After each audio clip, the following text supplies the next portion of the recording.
సర్వేలన్నీ అంచనాలను అందుకున్నాయి. తాజాగా ఆంధ్రప్రదేశ్ ప్రోగ్రెస్ కార్డును మీ ముందుకు తీసుకొచ్చింది బిగ్ టీవీ. ఏపీలో ఏడాదిన్నర కూటమి పాలనలో ఎమ్మెల్యేల పనితీరు ఎలా ఉంది, ముఖ్యమంత్రి, డిప్యూటీ సీఎం అలాగే వైఎస్ జగన్ గురించి జనం ఏమనుకుంటున్నారు, పోలవరం, అమరావతి నిర్మాణాలపై పబ్లిక్ రియాక్షన్ ఏ విధంగా ఉంది, సూపర్ 6 గురించి జనం ఏమనుకుంటున్నారు, ఇలాంటి కీలక విషయాలపై బిగ్ టీవీ అన్ని నియోజకవర్గాల్లోనూ సర్వే చేసింది. ఆ సర్వే వివరాలను మీ ముందు ఉంచుతోంది బిగ్ టీవీ. ఇప్పుడు ఆముదాల వలస నియోజకవర్గానికి సంబంధించిన సర్వే రిపోర్ట్ను మీ ముందు ఉంచుతాను. శ్రీకాకుళం జిల్లా ఆముదాల వలస సెగ్మెంట్లో టీడీపీ నుంచి కోన రవికుమార్ బరిలో దిగగా వైసీపీ నుంచి తమ్మినేని సీతారాం పోటీ చేశారు. ఆ ఎన్నికల్లో కోన రవికుమార్ 35,032 ఓట్ల మెజార్టీతో విజయాన్ని సొంతం చేసుకున్నారు. మరి కూటమి ప్రభుత్వం ఏడాదిన్నర పాలనపై ఈ సెగ్మెంట్లో జనం ఏమనుకుంటున్నారు, ఎమ్మెల్యే పనితీరుపై సంతృప్తిగా ఉన్నారా, ముఖ్యమంత్రి పనితీరుకు ఎటువంటి రేటింగ్ ఇచ్చారు, నారా లోకేష్, పవన్ కళ్యాణ్, జగన్ గురించి ఈ సెగ్మెంట్ ప్రజలు ఏమనుకుంటూ ఉన్నారు, ఓవరాల్గా కూటమి ప్రభుత్వంపై జనం మాటేంటి, బిగ్ టీవీ ఎక్స్క్లూజివ్ సర్వే రిపోర్ట్లో చూద్దాం. ఎన్నికల సమయంలో ఆముదాల వలస నియోజకవర్గ ప్రజలకు కోన రవికుమార్ ఇచ్చిన హామీలేంటో ముందుగా చూద్దాం. ఇవే ఎన్నికల సమయంలో ఇచ్చిన హామీలు. రోడ్ల సమస్యను పూర్తిగా పరిష్కరిస్తామంటూ హామీ ఇచ్చారు. మడ్డు వలస ఫేజ్ 2 పనులను పూర్తి చేస్తామని చెప్పారు. రెల్లిగడ్డ ఎత్తిపోతలతో 10,000 ఎకరాలకు సాగునీరు అందిస్తాము అంటూ ఆ నియోజకవర్గ రైతులకు హామీ ఇచ్చారు. లోలుగులో పవర్ ప్లాంట్ నిర్మాణాన్ని చేపడతామని చెప్పారు. పొందూరు టౌన్కు మహిళా డిగ్రీ కాలేజీని తీసుకొస్తాము అంటూ హామీ ఇచ్చారు. అలాగే ఇంటింటికి కుళాయిలను ఏర్పాటు చేసి తాగునీటి సమస్య లేకుండా చేస్తాము అంటూ ఆముదాల వలస నియోజకవర్గ ప్రజలకు ఎన్నికల సమయంలో కోన రవికుమార్ హామీలు ఇచ్చారు. మరి ఇప్పటికీ ఆముదాల వలస నియోజకవర్గంలో ఉన్న సమస్యలు ఏంటో ఒకసారి చూద్దాం. బిగ్ టీవీ స్క్రీన్ పైన చూడొచ్చు. ఇప్పటికీ ఉన్న సమస్యలు ఇవే.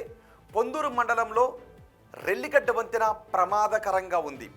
రెల్లిగడ్డ వంతెన శిథిలావస్థకు చేరుకునే ప్రమాదకరంగా ఉండటంతో దానిని బాగు చేయాలి అని ప్రజలు చెప్తున్నారు. లో లెవెల్ వంతెన కావడంతో వర్షాకాలంలో జనానికి చాలా ఇబ్బందులు తలెత్తుతూ ఉన్నాయి. ఇక నారాయణపురం కుడి కాలువకు రిపేర్లు చేయకపోవడం ఒక ప్రధాన సమస్యగా ఉంది. బుర్జా, సంతకవిటి, పొందూరు, హెచ్చెల్ల మండలాలపై దీని ఎఫెక్ట్ ఎక్కువగా పడుతోంది. దీనివల్ల చివరి ఆయకట్టు భూములకు నీళ్లు అందడం లేదు. దీంతో రైతులు ఇబ్బందులు పడుతున్నారు. వీటితో పాటు సరుబుజ్జిలి మండలం వెన్నెల వలసలో థర్మల్ ప్లాంట్పై ఆందోళన వ్యక్తం చేస్తున్నారు. సాగునీళ్లను థర్మల్ ప్లాంట్కు తరలిస్తారేమోననే భయం అక్కడి జనాల్లో కనిపిస్తూ ఉంది. మరోవైపు వంశధార నాగావళిపై హై లెవెల్ కెనాల్ ఇప్పటికీ పెండింగ్లోనే ఉంది. వంశధార, గొట్టా బ్యారేజ్ సహా కాలువల రిపేర్ పనులు కూడా పెండింగ్లోనే ఉన్నాయి. దూసి, ముద్దడిపేటలో భారీ ఇసుక లారీలతో అక్కడ ప్రమాదాలు తరచుగా చోటు చేసుకుంటూ ఉన్నాయి. నాగావళి ర్యాంపు నుంచి లారీలు పెద్ద సంఖ్యలో ఇసుకను తీసుకుని వెళ్తున్నాయి. దీంతో నేషనల్ హైవే 16 దెబ్బతింటోంది అని జనం వాపోతూ ఉన్నారు. సో ఇసుక లారీలకు అడ్డుకట్ట వేయాలి, సమస్యను తీర్చాలి అని చెప్తున్నారు. లేదు రోడ్డును పూర్తిగా బాగు చేయాలి అని చెప్తున్నారు. ఇక దూసి జంక్షన్ సమీపంలో కొత్త వంతెనలు అవసరం. ఇవి ప్రధానంగా నియోజకవర్గంలో ఇప్పటికీ కనిపిస్తున్న సమస్యలు. మరి ఎమ్మెల్యే పనితీరుపై జనం ఏమనుకుంటున్నారు, ఆయనకు పాజిటివ్గా ఉన్న అంశాలేంటి, నెగిటివ్గా ఉన్న అంశాలేంటో చూద్దాం. ముందుగా పాజిటివ్గా ఉన్న అంశాల గురించి మాట్లాడుకుందాం. ఇవే కోన రవికుమార్కు నియోజకవర్గంలో కనిపిస్తున్న పాజిటివ్ అంశాలు. ప్రజలకు ఎమ్మెల్యే అందుబాటులో ఉంటున్నారు అనే టాక్ వినిపిస్తుంది. రాబోయే రోజుల్లో ఈ నియోజకవర్గంలో అభివృద్ధి జరుగుతుంది అనే ఆశలు ఆ జనంలో కనిపిస్తూ ఉన్నాయి. ఎమ్మెల్యేపై క్యాడర్లో సంతృప్తి ఎక్కువగానే ఉంది. సీసీ రోడ్లు, బీటీ రోడ్లలో పురోగతి కనిపిస్తూ ఉంది. బుర్జా మండలంలో కేజీబీవీ అండ్ కాలేజ్ భవనానికి శంకుస్థాపన చేయడం మరో పాజిటివ్ అంశం.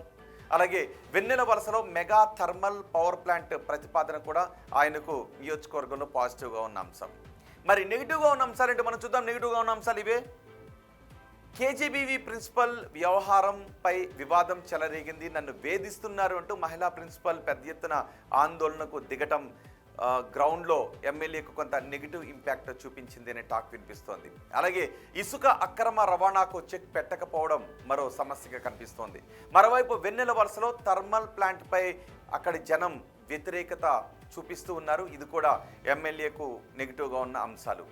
ఇక వెన్నెల వలసలో థర్మల్ ప్లాంట్ని అక్కడ జనం వ్యతిరేకిస్తూ ఉన్నారు, కానీ నిర్మించడానికే ఎమ్మెల్యే మొగ్గు చూపుతూ ఉన్నారు.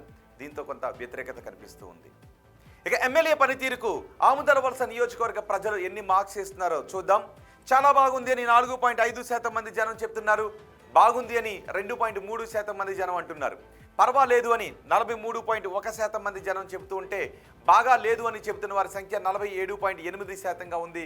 అస్సలు బాగా లేదు అని చెబుతున్న వారి సంఖ్య 2.3%గా ఉంది. అంటే సుమారు 50% మంది సంతృప్తిగాను, సుమారు 50% మంది అసంతృప్తిగాను ఉన్నారు అని అర్థమవుతోంది. ఇక ముఖ్యమంత్రి చంద్రబాబు నాయుడు పనితీరుకు ఆముదాల వలస ప్రజలు వేస్తున్న మార్క్స్ ఏంటో చూద్దాం. చాలా బాగుందని 7% మంది జనం అంటున్నారు. బాగుంది అని 32% మంది జనం అనుకుంటున్నారు. పర్వాలేదు అని ఏకంగా 56.4% మంది జనం అంటూ ఉన్నారు. బాగా లేదు అని చెబుతున్న వారి సంఖ్య కేవలం 2.3%గానే ఉంది. అస్సలు బాగా లేదు అని చెబుతున్న వారి సంఖ్య ఇంకో 2.3%గా ఉంది. అంటే 4.6% మంది జనం మాత్రమే కొంత అసంతృప్తిగా ఉన్నారు. ఏకంగా దగ్గరగా 95-96% మంది జనం ఈ నియోజకవర్గ ప్రజలు ముఖ్యమంత్రి చంద్రబాబు పనితీరుకు సంతృప్తిని వ్యక్తం చేస్తున్నారు. ఇక ఓవరాల్గా కూటమి ప్రభుత్వ పనితీరుకు ఈ నియోజకవర్గ ప్రజలు ఎన్ని మార్క్స్ ఇస్తున్నారో చూద్దాం. చాలా బాగుంది అని 6.8% మంది జనం అంటూ ఉంటే బాగుంది అని 16% మంది జనం అంటూ ఉన్నారు. పర్వాలేదు అని 70.4% మంది జనం అనుకుంటూ ఉంటే బాగా లేదు అని 4.5% మంది జనం అంటున్నారు. అస్సలు బాగా లేదు అని చెబుతున్న వారి సంఖ్య 2.3%గా ఉంది. అంటే కేవలం 6.8% మంది మాత్రమే కొంత అసంతృప్తిగా ఉన్నారు.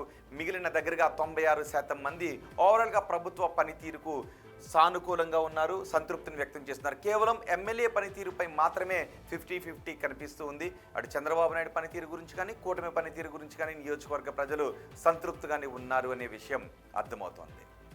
ఇక ప్రతిపక్ష నేత జగన్ పనితీరుకు ఎన్ని మార్క్స్ ఇస్తున్నారో చూద్దాం. చాలా బాగుంది అని 2.4% మంది జనం అనుకుంటున్నారు. బాగుంది అని 4.8% మంది జనం అంటున్నారు. పర్వాలేదు అని 59.5% మంది జనం అనుకుంటుంటే బాగా లేదు అని 31% మంది జనం చెబుతున్నారు. అస్సలు బాగాలేదు అని 2.4% మంది జనం అంటున్నారు. ఉప ముఖ్యమంత్రి పవన్ కళ్యాణ్ పనితీరుకు ఎన్ని మార్క్స్ వేస్తున్నారో చూద్దాం. చాలా బాగుంది అని 4.5% మంది జనం అంటున్నారు. బాగుంది అని 9.1% మంది జనం చెప్తున్నారు. పర్వాలేదు అని 72.7% మంది జనం అంటున్నారు. బాగా లేదు అని 9.1% మంది జనం అంటూ ఉంటే అస్సలు బాగా లేదు అని కేవలం 4.5% మంది జనం మాత్రమే అంటున్నారు. అంటే దగ్గరగా 13% మంది జనంలో అసంతృప్తి కనిపిస్తూ ఉంటే 87% మంది జనంలో సంతృప్తి కనిపిస్తూ ఉంది. ఇక మంత్రి నారా లోకేష్ పనితీరు గురించి ఈ నియోజకవర్గ ప్రజలు ఏమనుకుంటున్నారో, ఎన్ని మార్క్స్ ఇస్తున్నారో చూద్దాం. చాలా బాగుంది అని 2.3% మంది జనం అంటున్నారు. బాగుంది అని 18.2% మంది జనం అంటున్నారు. పర్వాలేదు అని 63.6% మంది జనం చెబుతున్నారు. బాగా లేదు అంటున్న వారి సంఖ్య 13.6%గా కనిపిస్తోంది. అస్సలు బాగా లేదు అని చెబుతున్న వారి సంఖ్య 2.3%గా కనిపిస్తోంది. అంటే కేవలం 15.9% మంది జనం మాత్రమే కొంత అసంతృప్తిగా ఉన్నారు. దగ్గరగా 84-85% మంది జనం సంతృప్తికరంగా ఉన్నారు అనే విషయం అర్థమవుతోంది. ఇక అమరావతి పనులు పూర్తి అవుతాయనుకుంటున్నారని అడిగిన ప్రశ్నకు పూర్తి అవుతాయి అని 23.3% మంది జనం అంటున్నారు. కావు అని 11.6% మంది జనం అంటున్నారు. కావచ్చు అని 53.5% మంది జనం అభిప్రాయపడుతున్నారు. తెలియదు అని 11.6% మంది జనం అంటున్నారు. పోలవరం ప్రాజెక్టు పూర్తి అవుతుంది అనుకుంటున్నారని అడిగితే పూర్తి అవుతుంది అని 14% మంది జనం నమ్ముతున్నారు. కాదు అని 7% మంది జనం అనుకుంటున్నారు. కావచ్చు అని 46.5% మంది జనం అంటున్నారు. తెలియదు అని 32.5% మంది జనం అభిప్రాయపడుతున్నారు. కూటమి ప్రభుత్వంలో ఉద్యోగ అవకాశాలు పెరిగాయనుకుంటున్నారని అడిగితే పెరిగాయి అని 6.8% మంది జనం చెప్పారు. పెరగలేదు అని 54.5% మంది జనం చెప్పారు. పెరిగి ఉండొచ్చు అని 29.5% మంది జనం అన్నారు. తెలియదు అని 9.1% మంది జనం చెప్పారు. వచ్చే ఎన్నికల్లో వైసీపీ అధికారంలోకి వస్తుందనుకుంటున్నారని అడిగిన ప్రశ్నకు వస్తుంది అని 9.5% మంది చెప్పారు. రాదు అని 9.3% మంది జనం అన్నారు. రావచ్చు అని 27.9% మంది జనం అన్నారు. తెలియదు అని 53.5% మంది జనం చెప్పారు. చంద్రబాబు తర్వాత ముఖ్యమంత్రిగా ఎవరైతే బాగుంటుంది అని అడిగిన ప్రశ్నకు పవన్ కళ్యాణ్ అయితే బాగుంటుందని 25% మంది జనం అన్నారు. నారా లోకేష్ అయితే బాగుంటుంది అని 27.3% మంది జనం చెప్పారు. తెలియదు అని 47.7% మంది జనం చెప్పారు. ఇవి ఆముదాల వలస నియోజకవర్గానికి సంబంధించి big TV survey report, AP progress card.